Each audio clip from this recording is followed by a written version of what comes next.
Listen up, because there is a storm brewing around Sunderland, and the whispers coming out of the club are getting louder by the hour. Something is shifting, and the decision being discussed could set the fan base off completely. I am not naming names just yet, but believe me, this one involves a player you have all been wondering about for weeks. If you are red and white through and through, hit subscribe and like the video now. You do not want to be the last to know what is coming. Let me start with something bold. Sunderland brought in a young, hungry goalkeeper in August, and 4 months on, he still has not touched the first team. Not once. And now the club are considering letting him go in January. How does that make sense for a squad that keeps saying they want depth and competition? That is the story. And here is the twist. Africa Foot are reporting that Sunderland are now open to offers for Blondie, and that tells me one thing. Whatever the original plan was, it is no longer the plan. You do not sign a 24-year-old with senior experience, stick him in the under-21 seconds, then casually decide he can leave unless something behind the scenes has changed. And let's be honest, when he arrived from Stoke, the expectation was simple. Push the goalkeeping group, apply pressure, give us a genuine alternative. But he has not been allowed to do any of that. Not because he lacks ability. This is a keeper who came through Mousecron, survived the physical grind of the English lower leagues on loan, and was supposed to be part of Sunderland's next step during the championship climb.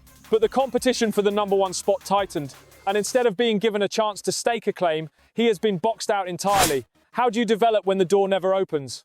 Now there is fresh interest. Belgium again. Sint-Truiden have been watching him, and Port Vale in League One are looking at a loan for the second half of the season. His market value is around €150,000, next to nothing for a young, athletic keeper with senior experience. So here is the real question. If other clubs see value, why are Sunderland so willing to move him on without ever giving him a genuine chance? Is this a strategic call, or just another example of the club moving on too quickly from a player they never properly integrated? That is what frustrates me. Because if Blondie leaves and succeeds elsewhere, we will look back and question why he never got the minutes he needed here. So here is my view. If Sunderland do not see Blondie Nanuko as part of the long-term structure, fine, but at least be clear about it. Do not sign a player.